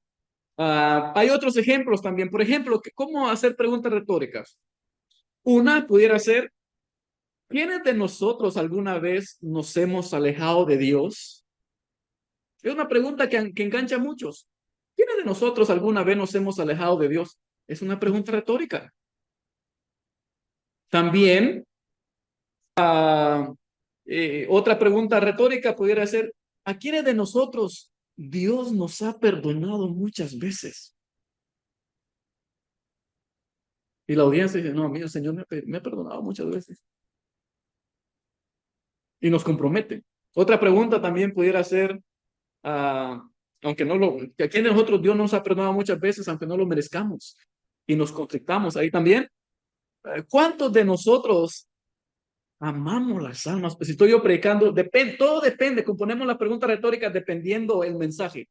Si estamos predicando un mensaje evangelístico para la congregación, podemos hacer otra pregunta. ¿Cuántos de nosotros amamos las almas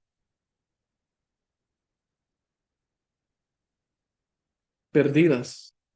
¿Cuántos de nosotros amamos las almas perdidas? Y la congregación se pregunta, yo creo que no las estoy amando bien. ¿Cuándo fue la última vez de que yo gané un alma para Cristo? Invité a alguien a la iglesia. Y ahí el Espíritu Santo empieza a darnos palo. ¿Cuántos de nosotros? También, ¿cuántos de nosotros buscamos al perdido? ¿Cuántos de nosotros buscamos al perdido? Y aquí viene la técnica y la aplicación. Hay que, la tonalidad de la pregunta, dependiendo del contexto de nuestra aplicación. ¿Cuántos de nosotros en verdad amamos al perdido? Y mucho puede, y aquí es cuando el Espíritu Santo habla, porque puede hablar al revés. ¿Cuántos de nosotros amamos al perdido? Es posible que uno diga sí, o es posible que diga no, no lo amo. Yo no amo al perdido. Yo no amo a las almas perdidas. ¿Cuántos de nosotros buscamos al perdido? Si estamos en otro contexto, otra pregunta pudiera ser, ¿por qué no podemos cambiar? En nuestra introducción, ¿por qué no podemos cambiar? Y la gente se pregunta, ¿en verdad? ¿Por qué no puedo cambiar? ¿Por qué no puedo hacer eso? ¿Qué me impide? Y empieza ahí el Espíritu Santo. ¿Por qué no? ¿Por qué no? Entonces nosotros damos esas preguntas retóricas comprometedoras que vayan a la gente a contestarse. Y si no se contestan y si no la logra contestar, nosotros con esas preguntas preparamos el camino para nuestra predicación. Todas nuestras preguntas tienen que ser contestadas en toda nuestra predicación. Entonces, tengan esto bien en mente. La pregunta que usted haga tiene que contestarla en algún momento de su predicación. Usted la va a responder. ¿Por Amén. qué? Porque si alguien se quedó con la duda, no sabe qué hacer, hoy sí yo no amo a nadie. Yo no amo las almas. Yo no amo al perdido. O si, o aquel, ¿por qué si Dios me perdonó, yo no puedo perdonar? Y quedan constrictos. Ahí usted introduce la proposición. Aquí viene la proposición. Entonces, en nuestra introducción viene la proposición. Vamos a poner aquí la proposición. Entonces, en la misma introducción, ay, ¿qué pasó aquí? Aquí estamos. Ok, aquí vamos a ponerle un inciso B. Inciso B. Inciso B. Aquí vamos a poner oración de proposición. Oración de proposición.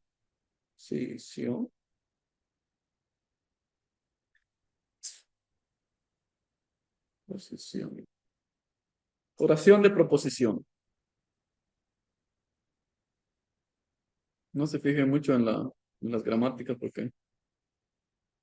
Muy bien. Entonces, oración. Aquí viene la oración de proposición. Yo ya en mi introducción ya los comprometí, ya les hice la pregunta, ya los tengo bien culpables o ya los tengo bien con duda, ya los tengo constrictados, ya están ellos con esa ansia, qué es lo que va a pasar. Ahora, yo no los dejo ahí en la introducción.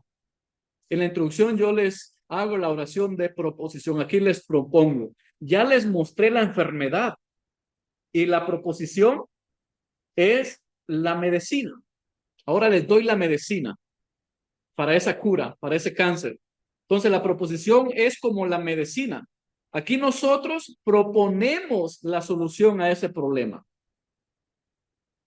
Si el problema es la falta de perdón, nosotros aquí vamos a mostrarle cómo se perdona. Aquí la falta de amor, aquí lo mostramos. La falta de esto, la falta del otro, aquí lo mostramos. Entonces, la solución al problema. Por ejemplo, yo ya hice mis preguntas comprometedoras allá. Aquí viene un ejemplo. Pero aunque nos hemos alejado, Dios siempre nos busca para restaurarnos. Allá nosotros preguntamos, ¿quiénes de nosotros alguna vez nos hemos alejado de Dios? ¿A quiénes de nosotros Dios ha perdonado muchas veces, aun cuando no lo merezcamos? Aquí nosotros Pero aunque nos hemos alejado de Dios, Dios siempre nos busca para restaurarnos y sanarnos. Entonces, aquí usted más o menos le da la respuesta a las preguntas. Yo aquí no le he hecho no, le estoy dando ejemplos, tal vez no combinen bien, pero aquí en la proposición usted responde las preguntas y también anuncia lo que usted va a predicar y ofrece lo que usted va a predicar. Recuerde que todavía estamos en la introducción. Entonces, otra proposición. Estas no son preguntas, sino que usted propone, le propone a la audiencia. Usted les propone también en la oración de proposición, pero Dios siempre nos ha perdonado y nos perdona porque nos ama. Entonces, aquellos que se sienten que esto y el otro, dicen, ¿saben qué? Pero Dios siempre nos ha perdonado y Dios siempre nos ama o nos perdona porque nos ama. O si queremos ponerla como, ¿por qué ustedes, cuántos de nosotros buscamos al perdido? Si nuestra pregunta retórica fue antes, ¿cuántos de nosotros buscamos al perdido? ¿Cuál sería aquí la respuesta? ¿Cuántos de nosotros buscamos al perdido? ¿Cuál sería la respuesta? ¿Cuál sería una proposición? ¿Cuántos de nosotros buscamos al perdido? Aquel que sigue, si me permite, Ajá. aquel que sigue a Jesús en su orden, en su nuevo mandamiento, será el que persigue al perdido. No ¿Perdón? sé, aquel que, aquel que sigue el nuevo mandamiento de Jesús, perseguirá al perdido. Podría ser. ¿O no? No, casi no contesta la respuesta. La Ah, pregunta es, ¿cuántos de nosotros buscamos al perdido? ¿Cuál sería una proposición? ya lo tengo. Adile aquí.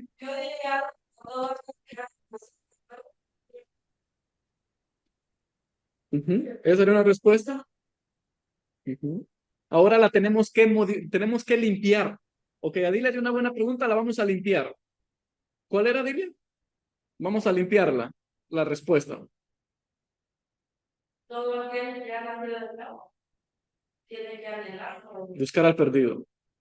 Ok, hermanos, todos aquellos que hemos nacido de nuevo, debemos amar buscar al perdido. Es correcto, es correcto. No podemos nosotros no buscar al perdido cuando a nosotros nos buscó Cristo. Ahí. Pero Dios siempre nos ha perdonado, nos perdona y nos busca para amarnos. Entonces, ahí van la respuesta. Entonces, voy a hacer una comparación aquí. ¿Cuántos de nosotros buscamos las almas perdidas? Una respuesta también podría ser, así como Cristo, hermanos, así como Cristo, nosotros también tenemos que buscar las almas. Así como Él nos buscó a nosotros, Él no nos dejó perdernos, ni que el diablo nos destruyera. Él fue a rescatarnos. Y ahí sería una corta. Adilia dijo una muy bien. Hermano Marcos, ¿usted tenía uno?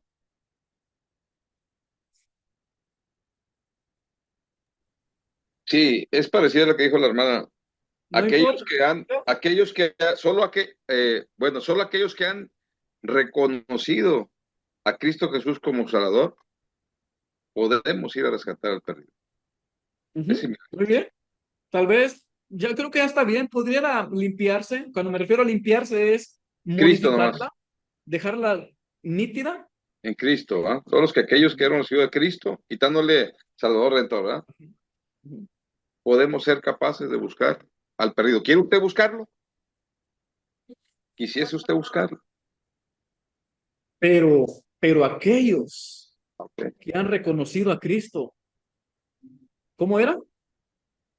Digamos, pueden, usted los comprometió. Usted dijo, ¿quiénes de nosotros amamos o buscamos a las almas perdidas? Yo nunca he buscado una alma perdida y me quedé así, todo bien comprometido, bien mal. Pero aquellos que han reconocido a Cristo y que reconocen que en Cristo los buscó, los encontró, ellos son los que pueden ir a buscar al perdido y van a ir a buscar al perdido. Hermanos, amén. esta mañana yo les tengo buenas noticias. Nosotros también podemos ir a buscar al perdido y Muy avanzamos. bien. Bueno, ahí vamos contestando. Ahora, la introducción también lleva a otro punto. La introducción es como un mini bosquejo, una mini predicación dentro de la predicación o dentro del bosquejo. Entonces, la predicación lleva, sí, vamos a ponerle otro aquí. Esta es digamos, una introducción buena. Digamos, las otras también son buenas, pero digamos, esta es una ya más académica. Eh, la oración de transición. Transición. La palabra transición de una vez, ella misma lo dice. Nosotros aquí hacemos la transición. Ok, ya yo di mi, yo ya di mi, ya di, ya los tengo constritos y humillados, ya están, la tierra está preparada, ellos están ya, mi introducción, ya hice todo lo que tenía que hacer, los tengo ahí, ahora les voy a dar lo mero bueno. ¿Qué no era lo mero bueno? Ahorita viene lo mero bueno. Ahora les voy a dar lo que yo saqué del texto. Todo, ahora le voy a dar todo aquello que yo me quebré la cabeza haciendo exégesis en la hermenéutica. Todo aquel el rompecabezas que tenía. Ahora yo, todo lo que pasé ahí y logré sacar el mensaje, encontré el propósito del mensaje. Ahora yo les voy a dar eso. Les voy a dar lo más importante. Ahora sí.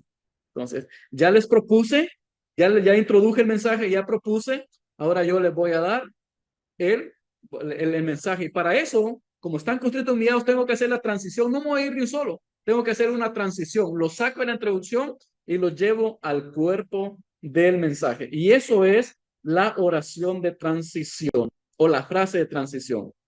¿Cuál es la frase de transición?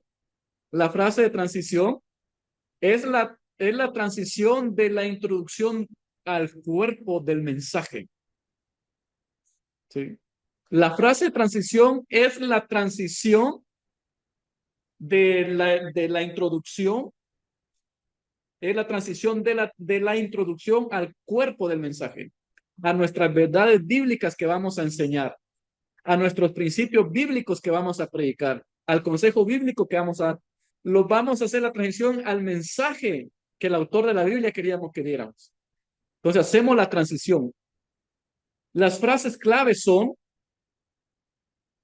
y aquí vamos a poner las frases claves. Frases claves pudieran hacer aquí, vamos a ponerle 2 puntos.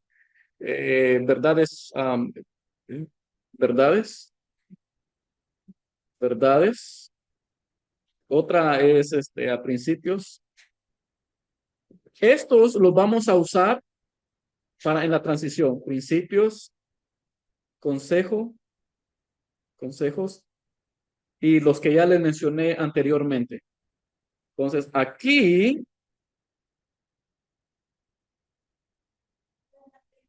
en la transición yo voy a hacer la transición a las verdades que yo les quiero enseñar. ¿Y cómo sería una buena transición? Después de que yo les hice la pregunta, contesté la pregunta, les propuse. Ahora, veamos entonces, mi audiencia está preparada. Ahora que están constritos y humillados, veamos entonces 3 verdades de la palabra del Señor que nos ayudan a cómo amar a las almas perdidas.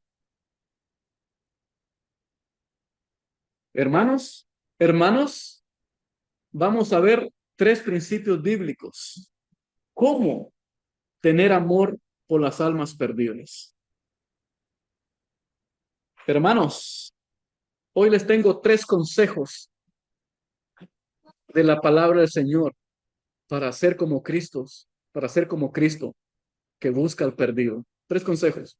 Pueden ser 2 consejos, hermanos. Veamos 2 consejos. Veamos 5 consejos. Veamos 5 verdades. Veamos 3 verdades. Veamos 2 verdades. Ahora, aquí, eh, y ya, cuando yo diría, ¿cuántas verdades? Yo diría que no menos de 2, 2 sería lo mínimo y 5 sería lo máximo. No enseñen más de 5. Si su texto bíblico que usted quiere predicar, todo el tema es muy grande y tiene 15 versículos o tiene 10 versículos y esos 10 versículos le dan 8 verdades, mejor divida su mensaje en una serie de 2 sermones. En el primer sermón enseña 3, en el segundo enseña 4, o 4-4, o 5-5, o 3-3, o 2-2. Entonces, no quiero enseñar todo. Este es un error que cometen muchos predicadores. Hay un chiste que dicen que al predicador nuevo le pasan 2 cosas. Una, puede quedarse en blanco y olvidársele y no saber qué hacer.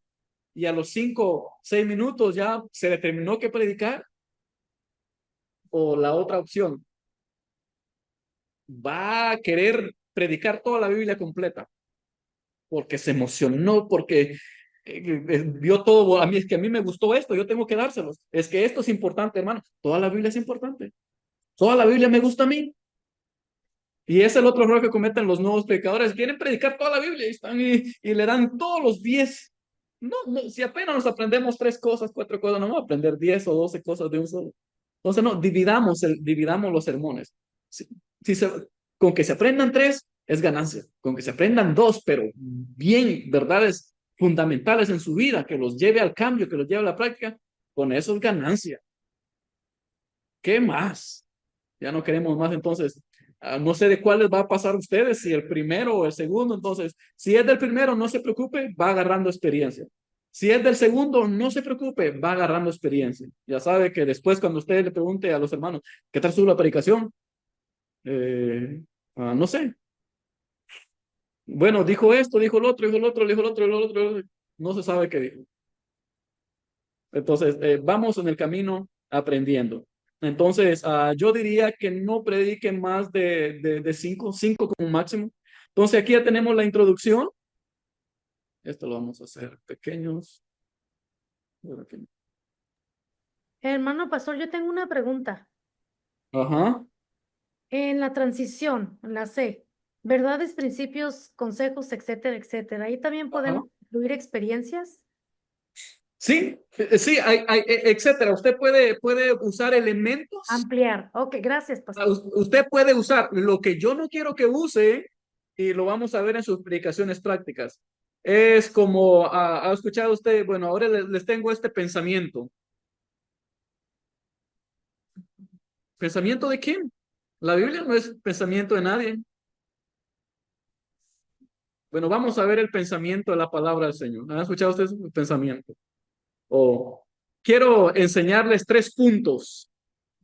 La Biblia no es matemática, es la sagrada palabra del Señor. Voy a hablarles de 3 cosas. La Biblia no es mercado. Hoy vamos a aprender 3 cosas. Cosas en la Vallarta, no sé qué otras marquetas hay por allá. No use palabras. Y esto son técnicas para reemplazar esas cosas que honren las Sagradas Escrituras. Entonces deberíamos de decir, voy a compartir con ustedes 3 verdades bíblicas. Muy bien. ¿Cuál se oye mejor? ¿Voy a compartir con ustedes 3 verdades bíblicas o quiero compartirle 3 cosas? No, pues 3 verdades bíblicas, claro. No, Quiero compartirle 3 principios de la palabra del Señor. O quiero compartirle 3 puntos. ¿Cuál se oye mejor? Principios. 3 principios bíblicos. Los principios bíblicos de la palabra del Señor. ¿O qué nos aconseja la palabra? Vamos a mirar qué nos aconseja la palabra de Dios. Pero como está haciendo su transición, no vamos, porque si usted dice ya lo pluraliza. Si usted dice, vamos a ver qué que nos dice la palabra del Señor. No, usted ya lleva las 3 o 4, los 4 a los 4 principios o 4 verdades que la Biblia le dijo. Vamos a ver 3, de una vez dígales. Entonces, cuando usted va a predicar, de una vez dígales cuántas, porque eso también engancha. Cuando usted no les dice cuántos, vamos a ver lo que nos dice la palabra del Señor. No se sabe qué nos va a decir. Pero cuando usted lo ordena, dice, hermanos, vamos a ver 3 principios que nos dice la palabra del Señor. La gente ya está esperando. Ok, ya aprendimos el 1. Están esperando el 2. Aprendieron el 3. Están esperando el 4 y el 5. La gente está esperando. Y si usted se alargó mucho su predicación, dice, lo bueno que ya solo queda 1. Si somos malos predicadores, lo bueno que ya solo le queda 1, ya va a terminar. Pero si usted es un buen predicador, ¿cuál será el 5.? ¿Cuál será el 4.? Estamos ahí con la emoción de aprender, porque le anticipamos. Eso es el gancho. Sí, el gancho. Bueno, hemos terminado. Vamos a continuar con el bosquejo la semana que viene. ¿Estamos bien? Bueno, entonces, si usted quiere revivir la clase, la va a buscar a mi canal de YouTube. Ahí va a estar. Suscríbanse, los que no se han suscrito. Preguntas y comentarios. Pastor, Vamos a dejarlo para la otra semana. Gracias por recordarme. Sí, le había pedido que íbamos a modificar el calendario, pero lo vamos a ver la otra semana. Marcos, ¿iba a decir algo? y brevemente, entonces este inciso C de la introducción ya vendría siendo el desarrollo del sermón o predicación, o aún no. La introducción, Ya en transición, el inciso C, ¿ya viene siendo el desarrollo de la predicación o aún estamos en la introducción? todavía no, ahí estamos en la introducción. La transición es el puente de la introducción al cuerpo del sermón. Al desarrollo, ok. Es el puente, sí, es el puente. La frontera, ok. Ujú. La frontera, Gracias. sí. Sí, señor. Gracias. ¿Otra pregunta? ¿Cómo su canal está con su nombre, pastor, en YouTube o cómo está? Adina Aguilón estoy. Ujú. Su nombre, ok.